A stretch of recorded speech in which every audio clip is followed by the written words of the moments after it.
Assalamualaikum warahmatullahi wabarakatuh. Oke, pada pertemuan kali ini kita akan mempelajari tentang pemukiman desa. Mungkin yang rumahnya berada di desa sudah tidak asing lagi, bukan? Dengan pemukiman desa. Kita akan bahas tentang apa itu pemukiman, apa itu desa, masyarakat, karakteristik masyarakat pedesaan, karakteristik manusia dalam tradisi bermukim, faktor terbentuknya pola pemukiman, dan juga jenis-jenis pola pemukiman. Nah, definisi pemukiman di sini ada dua, yaitu pemukiman dalam Undang-Undang Nomor 1 Tahun 2011, menjelaskan bahwa pemukiman tidak hanya mencakup rumah sebagai tempat tinggal, tetapi juga mencakup berbagai fasilitas umum, seperti listrik, air, dan yang mendukung kehidupan sehari-hari. Sedangkan menurut Kustur 95, permukiman adalah area tanah yang digunakan berbagai lingkungan, tempat tinggal, atau lingkungan hunian, dan tempat kegiatan yang mendukung kehidupan. Dari kedua definisi, dapat kita lihat bahwa pemukiman merupakan konsep yang luas dan kompleks. Tidak hanya soal bangunan tempat tinggal, tetapi juga bagaimana semua elemen di dalamnya saling mendukung untuk menciptakan lingkungan yang nyaman dan layak huni. Berikutnya kita akan membahas tentang desa menurut Undang-Undang Nomor 32 Tahun 2004 tentang pemerintah daerah dan juga dari perspektif sosiologis. Menurut Undang-Undang Nomor 32 Tahun 2004, desa adalah kesatuan masyarakat hukum yang memiliki batas-batas wilayah. Desa berwenang mengatur dan mengurus masyarakat setempat berdasarkan asal-usul dan adat istiadat setempat. Dari perspektif sosiologis, desa bisa dilihat sebagai sebuah komunitas yang menempati wilayah tertentu di mana warganya saling mengenal satu sama lain dengan baik, bercorak homogen, dan banyak tergantung pada alam.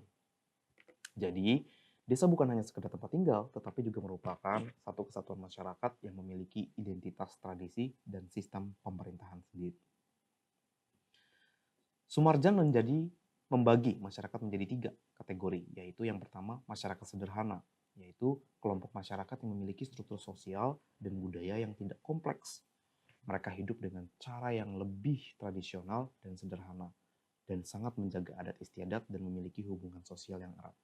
Yang kedua, masyarakat madya, masyarakat yang berada pada tahap peralihan antara masyarakat sederhana dan masyarakat modern. Ciri-cirinya itu mulai menerima perubahan, mulai menggunakan teknologi, hubungan sosial lebih kompleks, dan ekonomi semi komersial. Sedangkan masyarakat modern, yang ketiga, adalah kelompok masyarakat yang memiliki struktur sosial budaya dan kompleks dan maju. Ada beberapa karakteristik masyarakat pedesaan, seperti pertama, masyarakat pedesaan memiliki hubungan keluarga dan masyarakat yang sangat kuat. Ya, adat istiadat adalah kebiasaan dan tradisi yang diwarisi dari generasi ke generasi. Tidak sedikit masyarakat pedesaan yang masih memiliki kepercayaan kuat pada kekuatan goib. Tidak ada lembaga-lembaga khusus untuk memberikan pendidikan dalam bidang teknologi keterampilan. Ini berarti bahwa orang-orang harus belajar sendiri atau melalui pengalaman praktis untuk menguasai keterampilan tertentu. Nah, hal ini juga berdampak pada tingkat buta huruf yang relatif tinggi di beberapa daerah, terutama di desa. Banyak orang tidak memiliki kesempatan untuk belajar membaca dan menulis, yang bisa membatasi peluang mereka dalam mencari pekerjaan atau mengakses informasi. Tradisi bermukim mencakup berbagai aspek yang membantu kita memahami bagaimana komunitas terbentuk dan berfungsi. Biasanya, warga memiliki tempat khusus untuk melakukan transaksi perdagangan seperti pasar atau pusat perbelanjaan untuk bertemu ataupun bertukar barang. Adanya kesepakatan untuk mengangkat salah satu warga sebagai pimpinan informal suatu kelompok bermukim. Pemilihan ini dilakukan secara langsung oleh warga itu sendiri.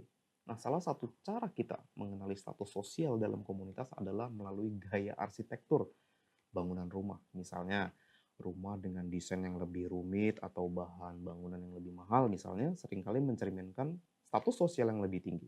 Nah, tradisi dan cara-cara bermukim seringkali diwariskan dari satu generasi ke generasi berikutnya. Hal ini membantu menjaga kontinuitas dan identitas budaya dan juga dalam komunitas tersebut. Nah, pola pemukiman itu terbentuk akibat ketidakmerataan penyebaran penduduk dan untuk memenuhi kesejahteraan masyarakat, maka pola pemukiman itu dibentuk. Ada beberapa faktor utama yang mempengaruhi bagaimana dan di mana orang membangun rumah serta komunitas mereka. Faktor-faktor ini meliputi yang pertama bentuk permukaan bumi seperti pegunungan, dataran, lembah. Ini sangat mempengaruhi di mana orang memilih untuk tinggal. Ya. Yang kedua, keadaan tanah.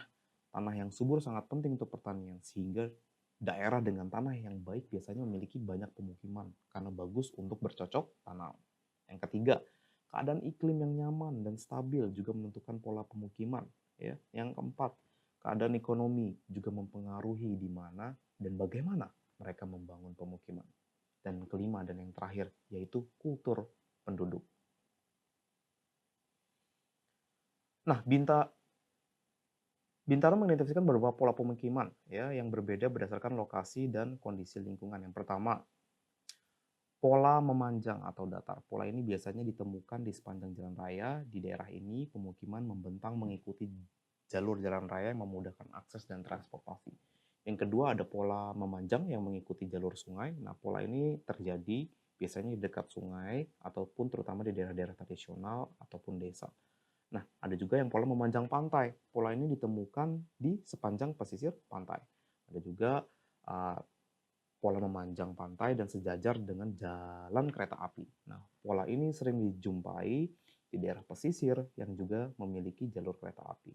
Atau olah radial, lereng Gunung Merapi. Pola ini terlihat di daerah lereng Gunung Merapi, terutama di desa-desa tradisional.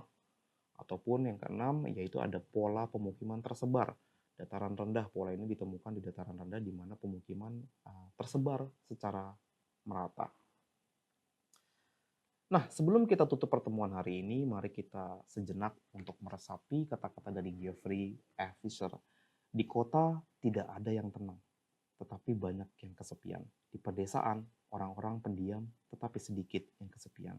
Kurang lebihnya pertemuan hari ini semoga bermanfaat untuk kedepannya. Sampai jumpa lagi. Wassalamualaikum warahmatullahi wabarakatuh.